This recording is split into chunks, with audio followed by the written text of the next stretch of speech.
महिमा अलेख धर्म मंदिर गुडारी नवान्न नुआखाई उत्सव पालन कर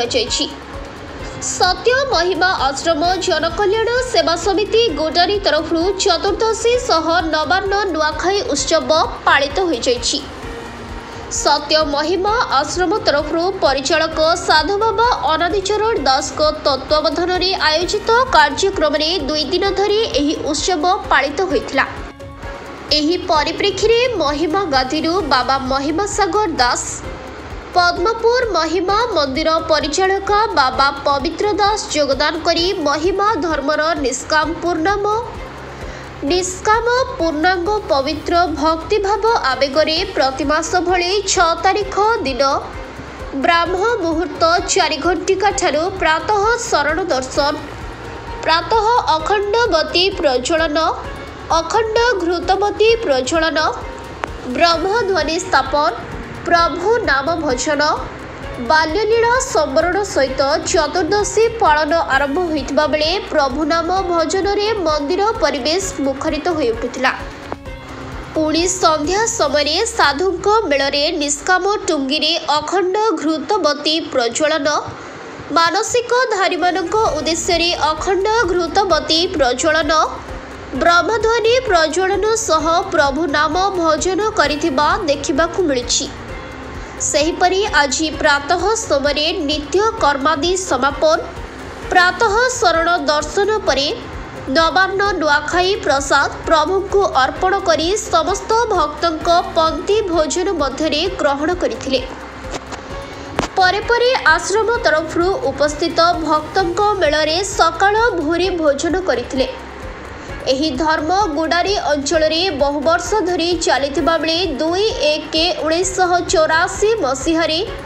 समाधित साधु बाबा विश्वम्बर दास तत्वावधान में आज को प्राय 45 वर्ष हेब एठारे अलेख महिमा टुंगी स्थापित होइतिबा सूचना मिली।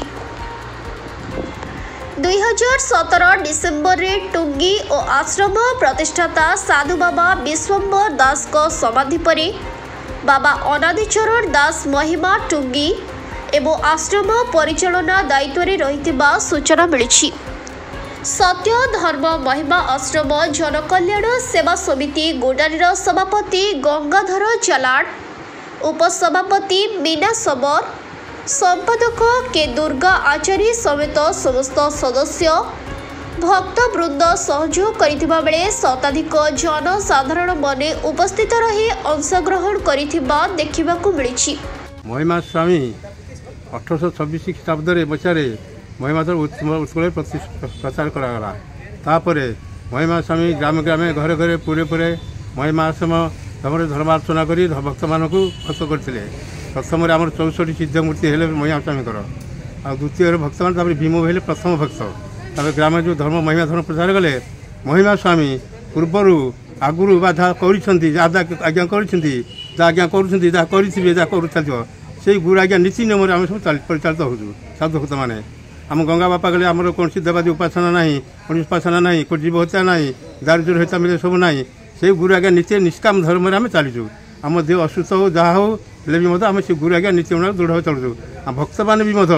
से से गुरु आज्ञा नीति नियम सब चली कार छंद कपट माया से सब किसी ना। तापर महिमाधर आम गुड़ारे आम तो विश्वम्बर दास आमर थे साधु थे विश्वनाथ शिष्य आम थिलु कटक से 82 मन 1982-83 मसीह अंचल आसिले धर्मपति आगुरी प्रथम आम बादीगुड़ा बद्यहर प्रथम भक्त थे। पूर्व आम शुणुचु एकादशी बाबा भक्त थे। तापर क्रमिक विश्वदास आसापर आशा आशा आमर भास्कर बाबू जन भक्त थे से भक्त है क्रमिक अंचल भक्त सब ग्राम के भक्त सब भक्त है ग्राम के मतलब सब आश्रम बाड़ी मतलब अंचल 20 आश्रम तैयारी से नियम अनुसार चलुँच। साधु महिमा सागर दास प्रक्रिया माने काली प्रातः ब्रह्म मुहूर्त अखंड ब्रह्मध्वनि अखंड घृतवती प्रज्वलन है संगे संगे और रात्रव्यापी प्रभु नाम भजन एवं प्रातः ब्रह्म मुहूर्त नूतन खंडे नुआ चूड़ा परमेश्वर परमात्मा को समर्पण करगला। परवर्ती साधु भक्त आंचलिक भक्तवृंद एवं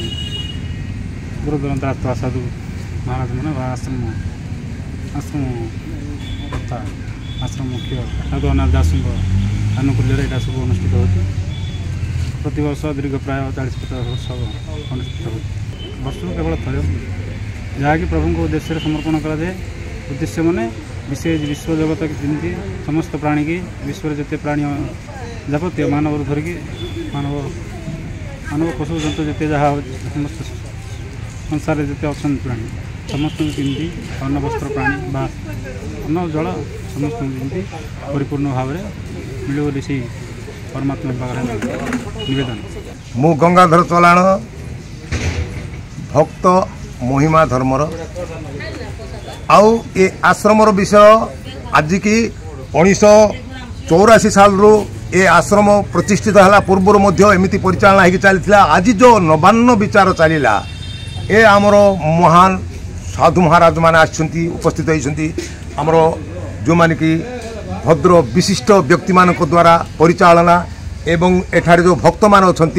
आप्राणपण चेष्टा करी जो कार्यक्रम नवान्न विषय है आज नवान्न है आम मानक यही कार्यक्रम धारावाहिक भाव में चली आसुच्छी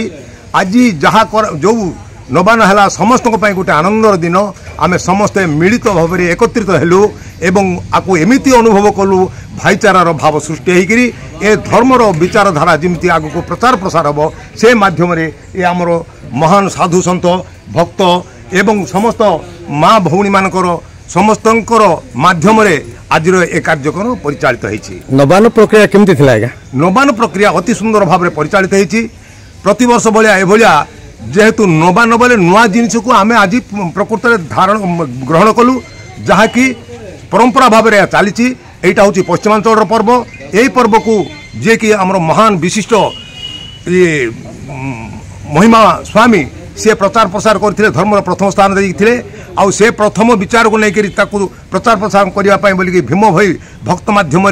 से समस्त पाखे जो जो लेखा जो जो प्रकार तांकर दिव्य बाणी प्रचार प्रसार है तांकर माध्यम तांकर विचारधारा आज आम गुड़े ए आश्रम एभली गोटे नवान्न कार्य अनुष्ठित है ए कार्य आमर स्थानीय विशिष्ट व्यक्ति मैंने आसते अंशग्रहण कर मीडिया भाई मैंने समस्त आसपन धन्यवाद दौचु जेहेतु ए मीडिया माध्यम ए धर्मर प्रचार जोटा कि महिमा धर्म सन्थ भीम भाई लिखिं जे मो जीवन पछे नरके पड़ी था जगत उद्धार हो ये जगतर उद्धार बोलिकी से जो लिखिं ताजे गोटे ए दिव्यवाणी सारा भारत वर्ष में कहीं पृथ्वीर गोटे इतिहास स्थान पाई एभली गोटे महान दिव्यतार परिचय दे ये महिमा धर्मर प्रचार प्रसार एवं आत्मार सद्गति आउ ए कौन प्रकार देवादेवी मूर्ति पूजार विचारधारा नहीं केवल एक प्रभु परम ब्रह्म परमात्मा श्रीचरण समर्पित हो जीवन शेष परिलक्षित विचार होची आमर अंतिम जहाँकि आमर जीवन निर्माण प्राप्त बा मुक्ति प्राप्त कारण यही सब कारण बोलिकी आज ये धर्मर महिमा विचार चली आमती आम समस्त मिश्रित होकर कार्यक्रम परिचालना करने वर्ष को थोड़े आम समस्त मिशु ए आश्रम सुरक्षा कर जी कि अनाथ दास अच्छा ये महान साधु जड़े तांके सबु प्रकार विषय देखुं आ पूर्वर थे जहाँकि उपस्था स्थापन करते आरंभ होती सी हूँ विशंबर दास महान साधु थे से बर्तमान से महाप्रायण हो गले तापर पूर्ववर्ती बादीगुड़े धर्मर विचारधारा आगुरी परिचालित हो चलता बहुत भक्त कर्मकर्मी भाव थे क्रमे क्रमे भक्त मैंने बढ़िले आज जो प्रकार समागम हो चली सारा ओडिशा रे एटा आम गर्वर विषय बोली अनुभव कर। रायगढ़ जिला गुणपुर उपखंड स्तरीय प्रतिनिधि प्रसाद लिमक रिपोर्ट संघर्ष टीवी।